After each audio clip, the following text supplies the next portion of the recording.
Hello बच्चों, नमस्कार। स्वागत है आप सभी का एपीजे क्लासेस में। तो मैं आपके साथ आज चलिए देखते हैं आज केमिस्ट्री का चैप्टर नंबर 3 शुरू करते हैं, जो कि हस्तलिखित नोट्स के द्वारा हम आपको बताएंगे, समझाएंगे। देखिए क्या दिया है, धातु एवं अधातु, मेटल्स एंड नॉन मेटल्स। ठीक है, देखिए अब पार्ट 1 पर चलते हैं। धातु, मेटल्स। धातु का ज्ञान बहुत ही पुराना है। धातु का ज्ञान बहुत ही पुराना है। कॉपर वह पहली धातु है। कॉपर वह पहली धातु है जिसका उपयोग बर्तन, हथियारों तथा अन्य सामानों को बनाने में किया गया था।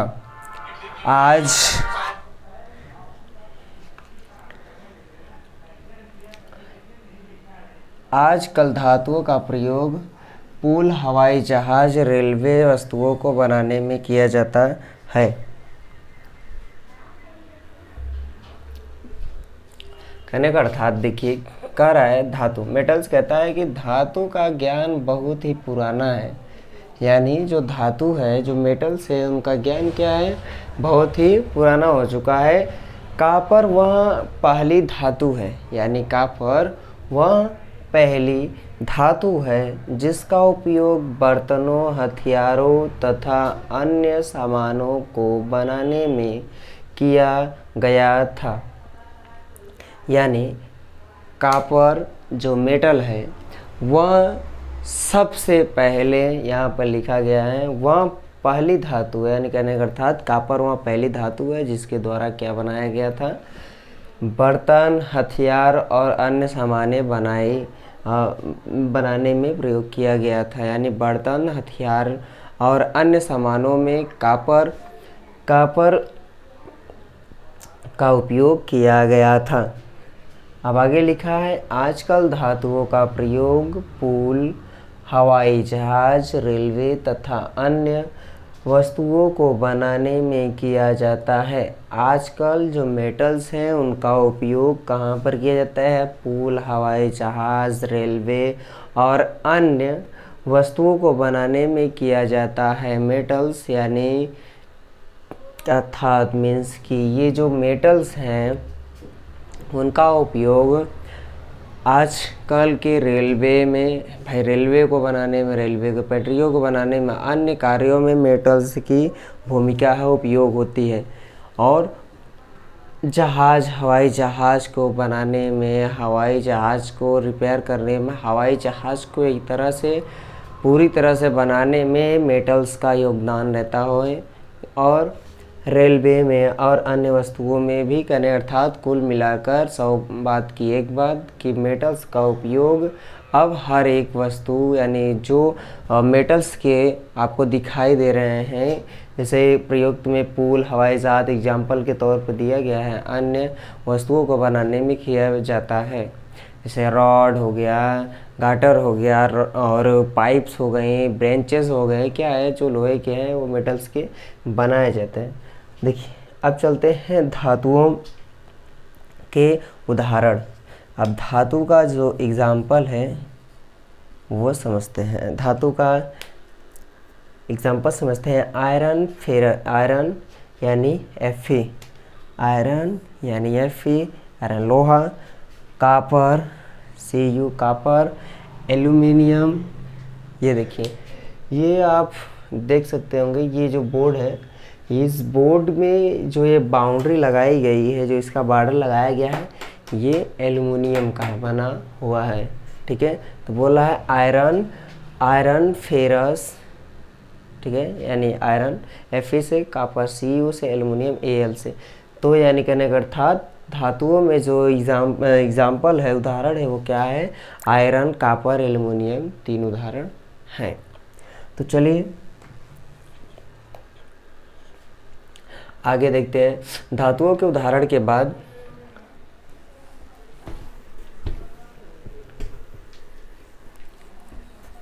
और उसमें कुछ और एग्जाम्पल्स इंक्लूडेड हैं और एग्जाम्पल इसमें है, तो चलिए उनको भी हम बता देते हैं। देखिए दिया गया है मैग्नीशियम, लेड, जिंक, सोडियम, इतने सारे एग्जाम्पल्स आप लिए गए हैं क्या, धातुओं के उदाहरण में। तो आई होप कि आपको धातु समझ में आया होगा। चलिए अब चलते हैं धातुओं के भौतिक गुण धर्म कि उनके फिजिकल्स गुणधर्म क्या हैं। जैसे धातुओं के भौतिक गुणधर्म कौन कौन से हैं उनको समझते हैं। फर्स्ट नंबर दिया है, धातुओं की सतह चमकदार होती है। इस गुण को धात्विक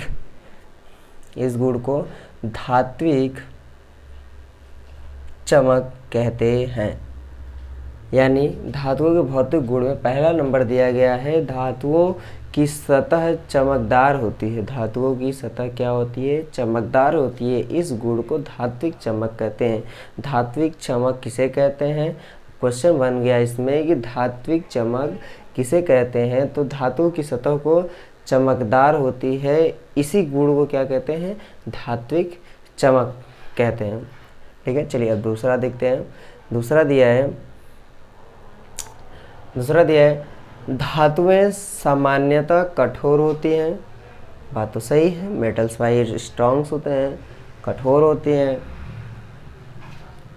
प्रत्येक धातुओं की कठोरता अलग अलग होती है। यानी जैसे अभी हल्का लोहा ले लो, तो एक रॉड ले लो, पाइप ले लो, जिसमें अंदर से खोखला हो, बेलनाकार हो, परंतु क्या हो, अंदर से खोखला हो, और उसको आप मोड़ना चाहें तो उसको आराम से आप मोड़ सकते हो। वही अगर पूरा भरा हुआ है उसी लोहे के आयरन से, यानी आयरन से पूरी तरह से वो क्या है, बेलनाकार साइज़ का जो रॉड है वो क्या है, पूरी तरह से वो क्या हो, फिल हो, भरा हुआ हो, और उसी को आपको दे दिया जाए मोड़ने के लिए, तो आप नहीं मोड़ पाएंगे।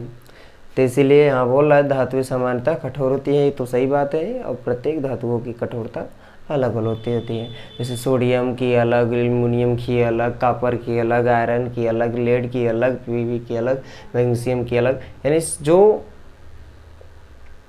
जो भी धातु हैं वो क्या है, सबकी क्षमता क्या है, यानी जो धातुओं की प्रत्येक धातुओं की कठोरता क्या होती है, अलग अलग होती है। तो इसमें बताया। चलिए तीसरा पॉइंट पकड़ते हैं हम। तीसरा दिया है, तीसरा बोल रहा है, कुछ धातुओं को पीट कर उन्हें पतली चादरों के रूप में ढाला जा सकता है। इस गुण को आघात वर्ध्यता कहते हैं।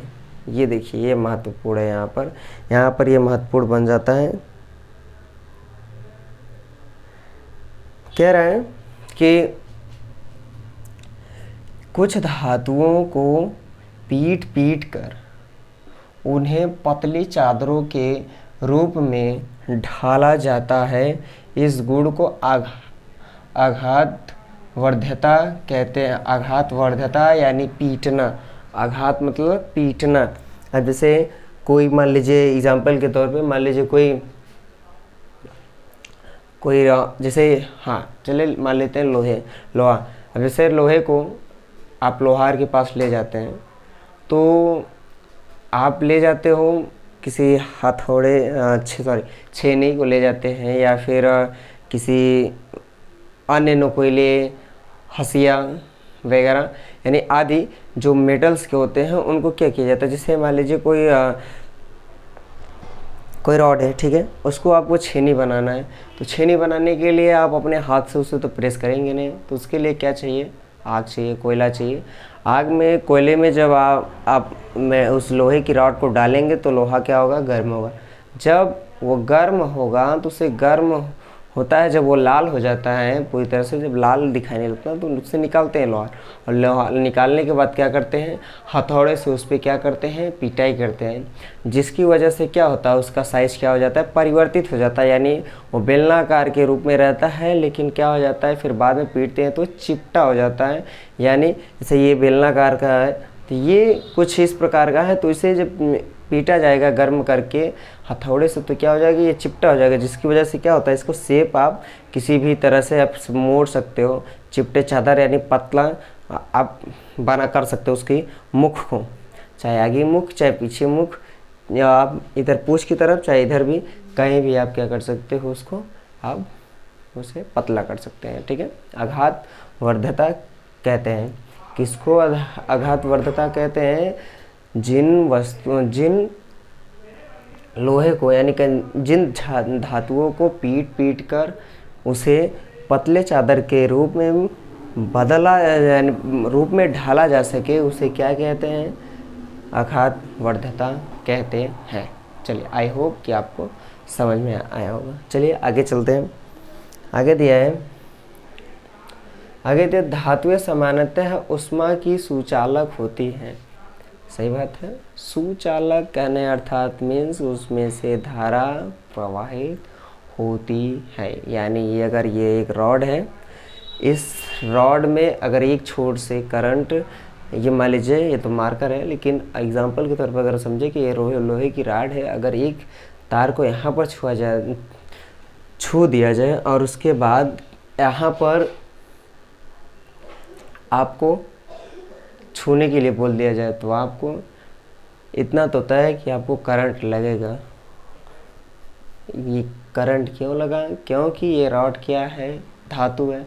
अब जो ये धातु है तो क्या करता है? यह करंट को प्रवाहित करता है अपने अंदर और इसे ट्रांसफ़र करता है अपने बॉडी से होते हुए। तो वह क्या करता है कि इसमें से जब धारा प्रवाहित होती है तो क्या होता है कि एक छोर से दूसरी छोर वह धारा को पहुंचाता है, और अगर कोई व्यक्ति या कोई छूता है तो उसे करंट लगता है। वही चीज़ में लिखा है कि धातुएं समानता क्या होती है? ऊष्मा की सुचालक होती है। ऊष्मा ऊर्जा एनर्जी की क्या होती है? सुचालक होती है, जिनमें से धाराएं आसानी से प्रवाहित होती हैं। चलिए अगला 5वां नंबर, जो धातुएं किसी कठोर सतह से टकराती हैं और आवाज़ उत्पन्न कराती हैं उन्हें ध्वनिक कहते हैं।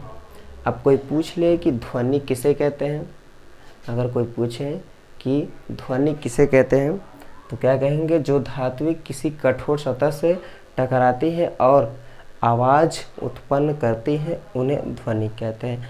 जैसे मान लीजिए कोई लोहे की रॉड की पाइप, ठीक है, अब उसको गिराया जाए, कहीं भी उसको गिराया जाए, और जब उसमें क्या हो, गिराई जाए, और जब वो आपस में क्या हो, टकराएं, जब आपस में वो दोनों टकराएं तो उसमें क्या हो, जब ध्वनि उत्पन्न होती है यानी आवाज़ उत्पन्न होती है तो उसे क्या कहते हैं? ध्वनिक कहते हैं।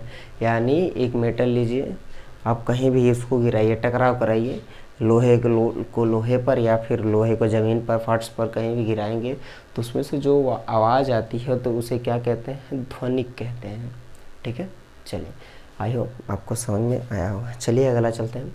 अगला दिया है, कह रहा है कि जो धातुएं किसी कठोर सतह से टकराती हैं और आवाज़ उत्पन्न करती हैं उन्हें ध्वनिक कहते हैं। ये तो हमने पढ़ा दिया।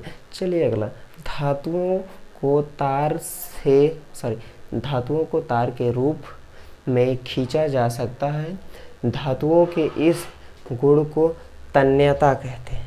तन्यता मतलब तानना, फैलाव करना, खिंचाव करना, खींचना।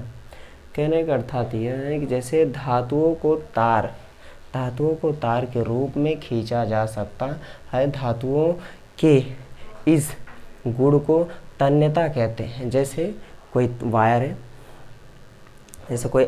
है, तो क्या करता है कि कोई वायर है मान लीजिए, तो वो वायर के अंदर जब आप देखेंगे, जैसे केबिन या कापर की तार आप देखे होंगे, तो कापर एक अलग ही साइज का होगा पहले, तो जब उसको केबल यानी तार के रूप में जब परिवर्तित नहीं किया गया होगा उसके स्वरूप में, तो पहले कापर कुछ अलग प्रकार का होगा। लेकिन जब उसको क्या किया गया, उसको प्रक्रिया द्वारा, यानी जब जो वायर्स को रेडी करने के लिए प्रक्रिया होती है कापर के साथ, वो कराने के उपरांत उसकी लंबाई क्या होती है? खिंच जाती है, बड़ी हो जाती है। अगर मान लीजिए कोई एल्युमिनियम का पार्ट छोटा सा, मान लीजिए अगर इतना, लोहे का पार्ट मान लीजिए अगर इतना बड़ा है, एक मान लीजिए रॉड है, ठीक है, इतना बड़ा है, अब उसको गर्म करके जब पीटा गया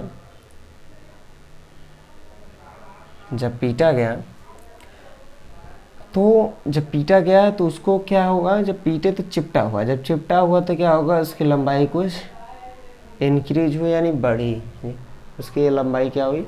बढ़ गई। तो यहाँ धातुओं को तार के रूप में खींचा जा सकता है, यानी धातु जो मेटल्स होते हैं तार के रूप में भी उसे क्या किया जाता है, खींचा जा सकता है। जो यानी जो मेटल्स हैं उनको एक पतले तार के रूप में भी क्या किया जा सकता है, खींचा जा सकता है। ठीक है, चलिए ये रहा इसे, यानी धातुओं को तार के रूप में खींचा जा सकता है। धातुओं की इस प्रक्रिया, यानी जो धातु है उसको तार के रूप में जब खींचते हैं तो उन्हें उसे क्या कहते हैं, तन्यता कहते हैं। चलिए आगे चलते हैं। आगे दिया, सॉरी थोड़ा सा ये पीडीएफ लेने में दिक्कत हो गया, इसके पीडीएफ कन्वर्ट करने में। नोट्स तो बना है लेकिन एक्जैक्टली वो आ नहीं पा रहा है सही से। तो चलिए हम बता देते हैं क्या चीज़ें हैं।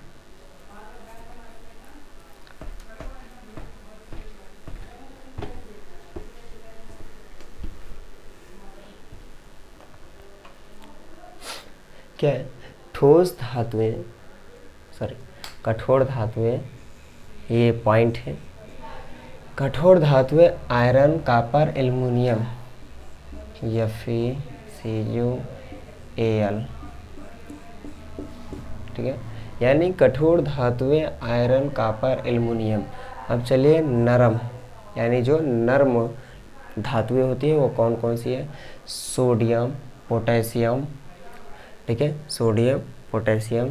अब उसके बाद क्या है, सबसे अधिक आघातवर्ध्य धातु कौन सी है, सबसे अधिक आघातवर्ध्य धातु कौन सी है, यानी जिसको क्या किया जा सकता है, पीट पीट कर लंबा किया जा सकता है, लंबा करते हैं। तो क्या है, सोना और चांदी।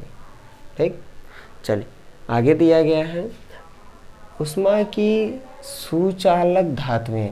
उष्मा की जो सुचालक धातुएं हैं वो कौन कौन सी है, सबसे ज़्यादा वाली देखिए, चांदी और तांबा।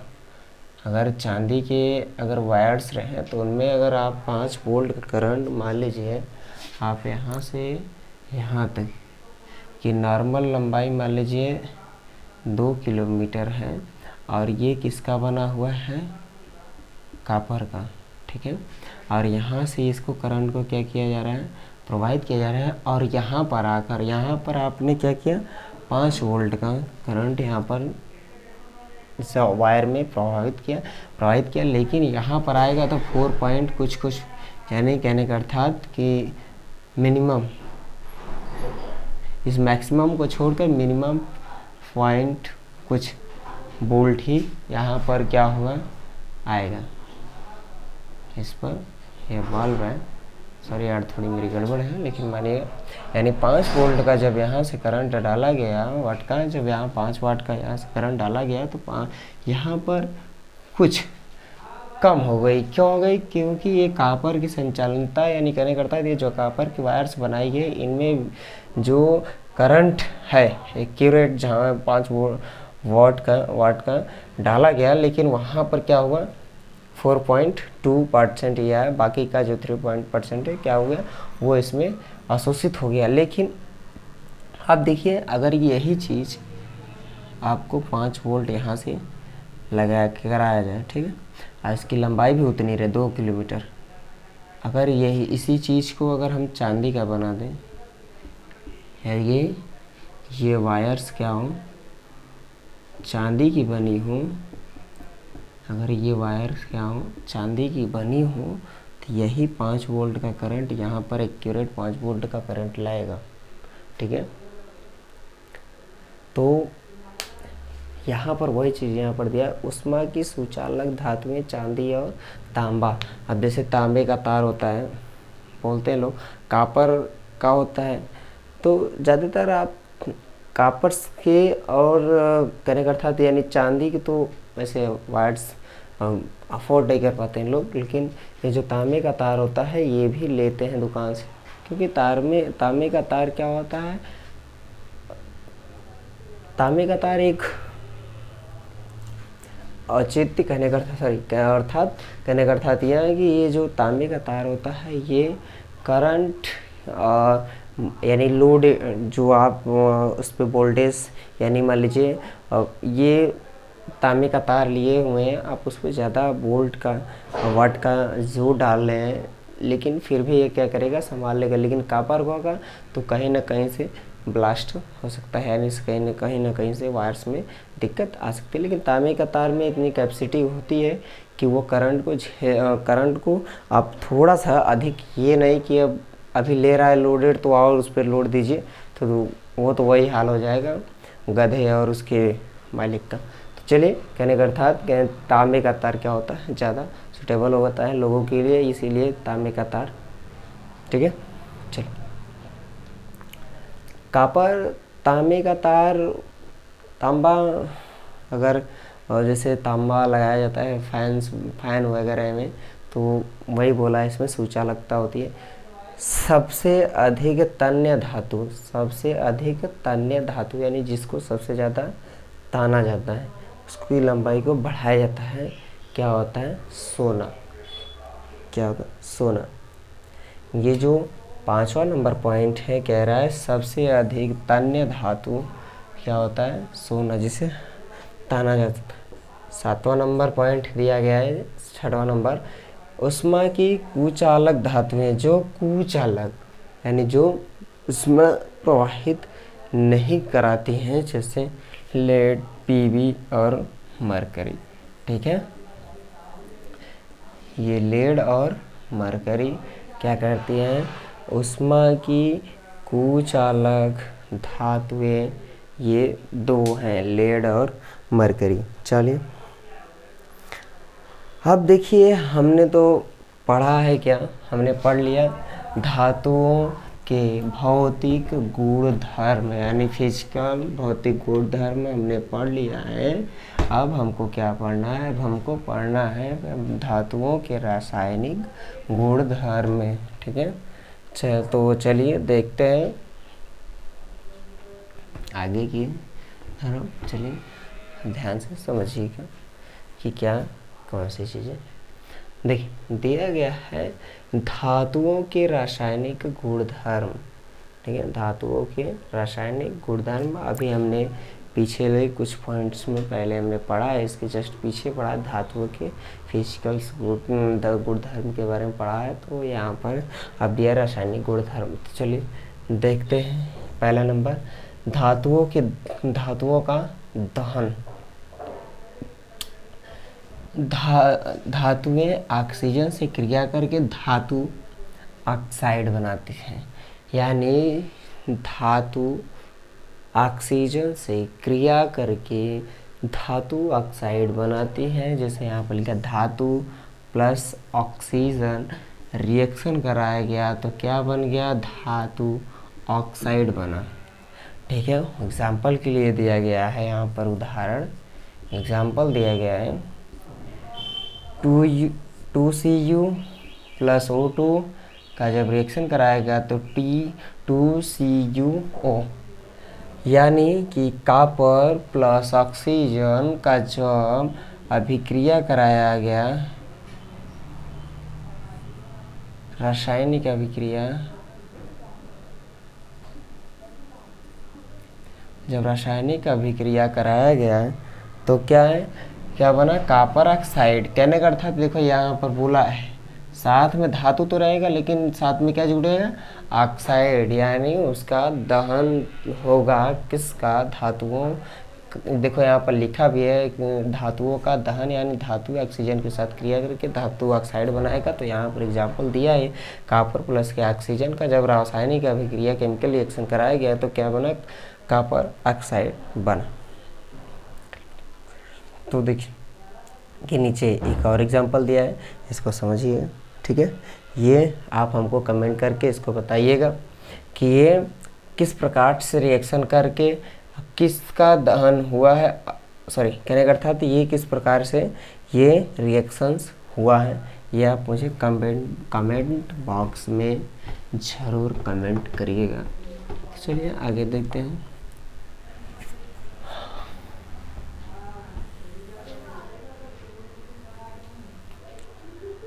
ठीक है, चलिए आगे देख रहे हैं उभयधर्मी ऑक्साइड। समझते हैं कि उभयधर्मी ऑक्साइड क्या है। लिखा है उभयधर्मी ऑक्साइड ऐसे धातु ऑक्साइड जो अम्ल तथा क्षारक दोनों से अभिक्रिया करके लवण तथा जल प्रदान करते हैं, उभयधर्मी ऑक्साइड कहलाते हैं। अर्थात यह कि उभयधर्मी अभिक्रिया उभयधर्मी ऑक्साइड क्या है, उभयधर्मी ऑक्साइड क्या है, तो लिखा है इसमें डिफिनीशन, ऐसे धातु ऑक्साइड जो आम्ल यानी एसिड बेस दोनों से रिएक्शन करके साल्ट तथा जल वाटर प्रदान करे यानी निकले उभयधर्मी ऑक्साइड कहलाते हैं। यानी ये जो उभयधर्मी ऑक्साइड होते हैं ये क्या होते हैं, धातु ऑक्साइड जो अम्ल और बेस से अभिक्रिया करके, दोनों से अभिक्रिया करके क्या, चाहे वो अम्ल से अभिक्रिया करे धातु ऑक्साइड, चाहे क्षारक से अभिक्रिया करे, लेकिन आपको मिलेगा क्या, लवण तथा जल प्रदान करेगा। और यही जो लवण और जल प्रदान कर रहा है इसी को उभयधर्मी ऑक्साइड कहते हैं यानी कहलाते हैं। उदाहरण एग्जाम्पल यहाँ पर आपको दिया गया है तो आप समझिएगा ध्यान से। कुछ इस प्रकार से दिया है, Al2 प्लस 6HCl रासायनिक अभिक्रिया कराया गया 2ACl प्लस CH2O। देख सकते हैं यहाँ पर ये जो यहाँ पर अम्ल से कराया, यहाँ पर बेस से कराया। जब यहाँ पर अम्ल से कराया फिर भी क्या मिला है आपको, लवण मिला, साल्ट मिला प्लस के वाटर मिला। लेकिन यहाँ पर भी देखिए, अब यहाँ पर देखिए आप कि ये Al2O3 प्लस के Na सोडियम हाइड्रोक्साइड,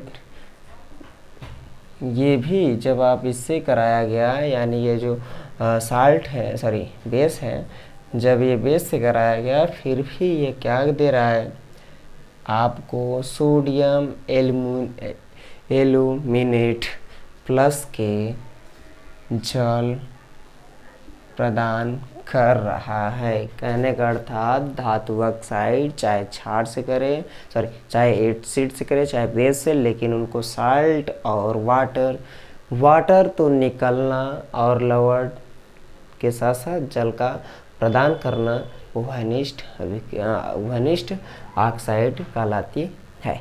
चल आई होप समझ में आपको आया होगा। चलिए तो इसे समझते एनोडीकरण। तो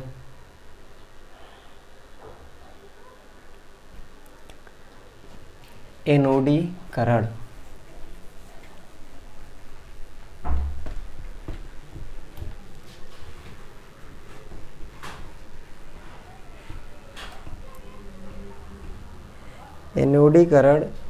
इसे हम पढ़ देते हैं, लेकिन इसे हम कल पढ़ेंगे क्योंकि वीडियो का ज़्यादा लंबा न करते हुए आज की क्लास को यहीं पर समाप्त करने पड़ेगी। इस परिभाषा, इस डेफिनेशन को पढ़ने के बाद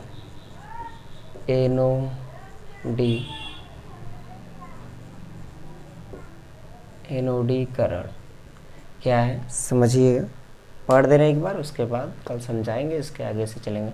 एल्युमिनियम पर मोटे ऑक्साइड की परत बनाने की प्रक्रिया, वायु के संपर्क में आने पर एल्युमिनियम पर ऑक्साइड की पतली परत का निर्माण होता है। एल्युमिनियम ऑक्साइड की परत इसे संक्षारण से बचाती है। इस परत को मोटा करके इसे संक्षारण से अधिक सुरक्षित किया जा सकता है। एनोडीकरण के लिए एल्युमिनियम एक साफ वस्तु को एनोड बनाकर तनु सल्फ्यूरिक अम्ल के साथ इसका विद्युत अपघटन किया जाता है। तो चलिए आज के लिए बस इतना ही, वीडियो को ज़्यादा लंबा न करते हुए आज वीडियो को बस यहीं पर समाप्त करते हैं।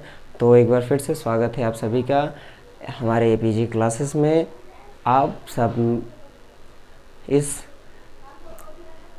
चैनल से जुड़े रहिए और इस चैनल को सपोर्ट करिए ज़रूर, और वीडियो को लाइक कमेंट्स ज़रूर करें। जो डाउट्स हो उनमें पिन करिए। देखिए जो भी आपको न समझ में आए उनको कमेंट में ज़रूर फिल करिए। हम कमेंट देखकर आपको उस कमेंट के ज़रिए हम समझ सकते हैं कि इस बच्चे को क्या चीज़ें नहीं आ रही है, उसको और तरीके से और अंदर से उस चीज़ को और उखाड़ के बताने की कोशिश करेंगे ताकि आपको अच्छे से समझ में आ जाए। तो वीडियो को ज़रूर से ज़रूर शेयर करिएगा अपने दोस्तों तक, और चैनल को सब्सक्राइब करिए और सपोर्ट करिए, लाइक करिए। धन्यवाद।